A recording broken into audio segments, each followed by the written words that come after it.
Hello friends, practical पढ़ाई में आज आपका स्वागत है। आज का वीडियो बहुत ही इंटरेस्टिंग होने वाला है। 2001 स्टार प्लस में एक टीवी शो होस्ट किया जाता था जिसका नाम था खुल जा सिम सिम।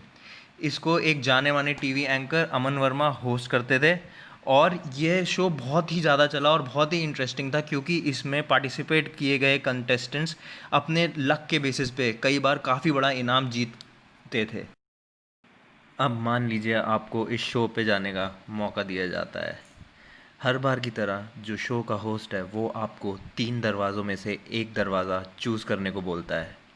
वो आपको यह भी बताता है कि उनमें से एक दरवाजे के पीछे है एक brand new sports car Lamborghini और बचे हुए 2 दरवाज़ों के पीछे है टाएं टाएं फिश। अब आपकी चॉइस है कि आप कौन सा दरवाज़ा चूज़ करेंगे। आप रैंडमली डोर नंबर 1 चूज़ करते हैं। आपके डोर नंबर 1 चूज़ करने के बाद टीवी का होस्ट आपके साथ एक ट्रिक खेलता है। वो आपको डोर नंबर 2 खोल के दिखाता है जिसके अंदर एक फ़िश है।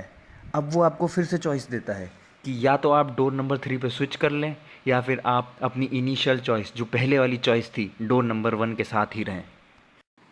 हा, हो गए ना आप लोग भी इस होस्ट की ट्रिक से कंफ्यूज्ड। ठीक है, अब यहाँ पे मैं चाहता हूँ कि आप लोग इस वीडियो को कुछ देर के लिए पॉज़ करें और सोचें कि आप लोग क्या करेंगे। स्विच करेंगे या अपनी पहले वाली डोर पे स्टिक करेंगे।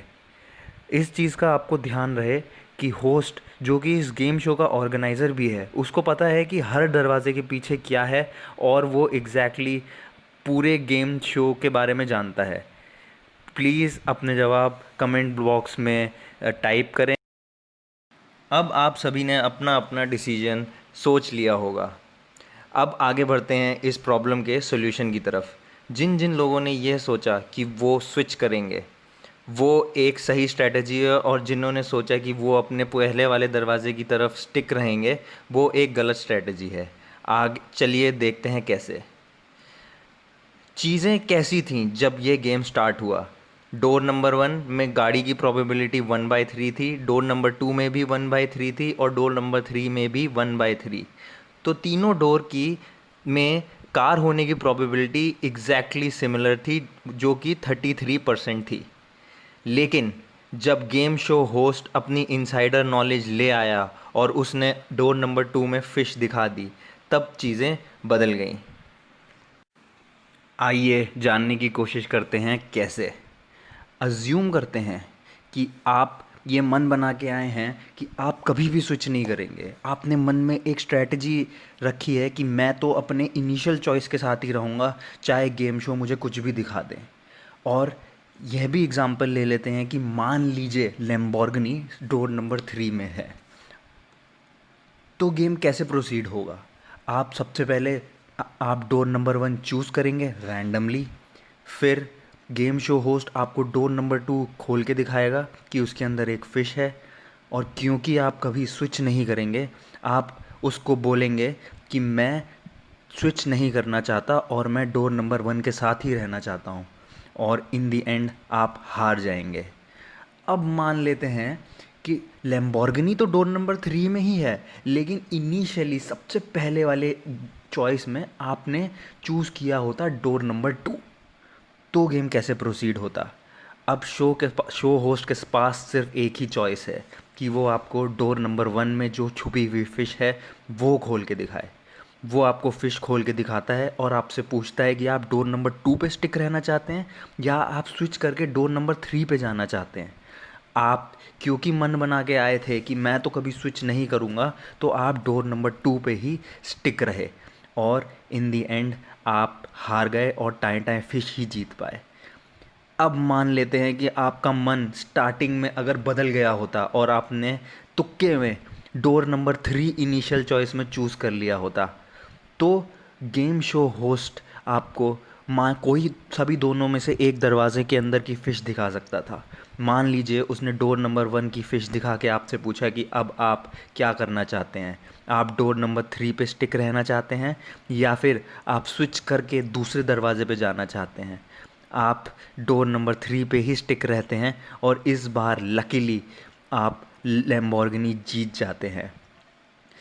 आइए इस स्ट्रैटेजी को थोड़ा डिटेल में जानने की कोशिश करते हैं। ये सारे कॉम्बिनेशंस हैं जो कि आपके साथ हो सकता है। इसमें आप लैम्बोर्गिनी सिर्फ़ और सिर्फ तभी जीतेंगे जब आप अपनी इनिशियल चॉइस या फिर सबसे पहले वाली चॉइस में लैम्बोर्गिनी चूज़ कर लें, ठीक। और लैम्बोर्गिनी चूज़ करने की प्रोबेबिलिटी जो हमने डिस्कस की थी सबसे पहले, वो 1/3 दैट इज़ 33% ही है। इस वजह से आपको चॉइस देने के बाद भी सिर्फ 33% चांस है कि आप एक लैम्बोर्गिनी जीत पाएंगे। तो ये इस स्ट्रैटेजी का एक फ्लॉ है। चलिए आगे बढ़ते हैं और एनालाइज करते हैं कि अगर आप यह मन बना के आते कि अगर गेम शो होस्ट आपको कोई भी दरवाज़ा खोल के दिखा रहा है और उसके अंदर से वो बताता है कि उस दरवाज़े में फ़िश है, तो आप हमेशा स्विच करेंगे। अज्यूम करते हैं इसमें भी सेम सिनेरियो कि लैम्बोर्गिनी डोर नंबर 3 में है। आप स्टार्टिंग में आते हैं और आप डोर नंबर 1 चूज़ करते हैं। अब game show host as always आपको डोर नंबर 2 खोल के दिखाता है जिसके अंदर की एक फ़िश है। क्योंकि अब आपकी स्ट्रैटेजी है कि आप हमेशा स्विच करेंगे, तो आप डोर नंबर 1 से स्विच करके डोर नंबर 3 चूज़ कर लेते हैं और इस बारी आप एक ब्रांड न्यू लैम्बोर्गिनी जीत जाते हैं। अब अज्यूम करते हैं कि पहली बार में रैंडमली जब आपने डोर चूज़ किया था इनिशियली, तो आपने डोर नंबर 2 चूज़ किया होता। अब गेम शो होस्ट आपको डोर नंबर 1 खोल के दिखाएगा और आपको फिर से चॉइस देगा कि या तो आप डोर नंबर 2 पे रहें या फिर आप डोर नंबर 3 पे स्विच करें। यहाँ आप मन बना के आए हैं कि ऐसी सिचुएशन में आप हमेशा स्विच करेंगे, तो आप फिर से स्विच करते हैं और फिर से एक ब्रांड न्यू लैम्बोर्गिनी जीत जाते हैं।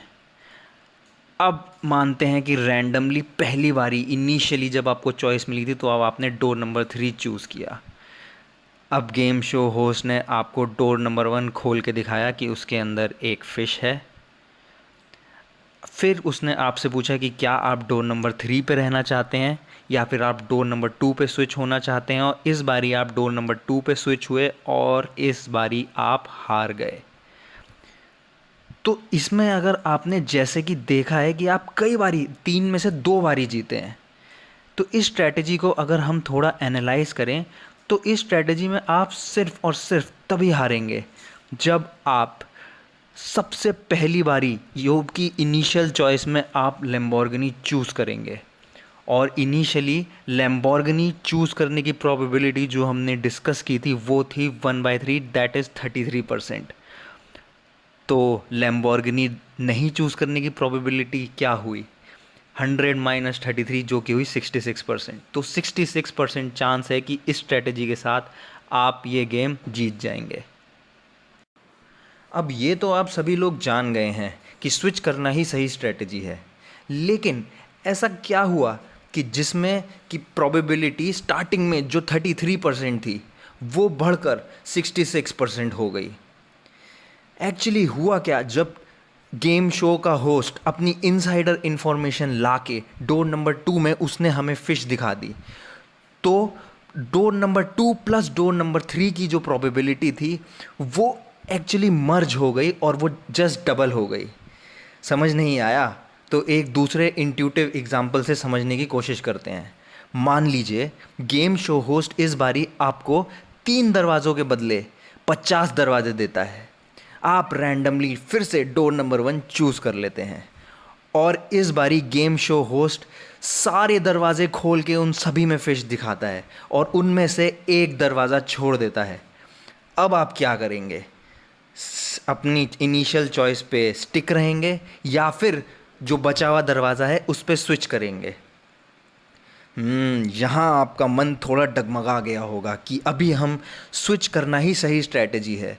यह मन क्यों डगमगा रहा है? क्योंकि आपको पता है कि जो आपकी पहली वाली चॉइस थी वो एक रैंडम चॉइस थी और गेम शो होस्ट ने सभी दरवाज़ों में फ़िश दिखा दी और सिर्फ एक ही दरवाज़ा रह गया। इस केस में भी यही हुआ।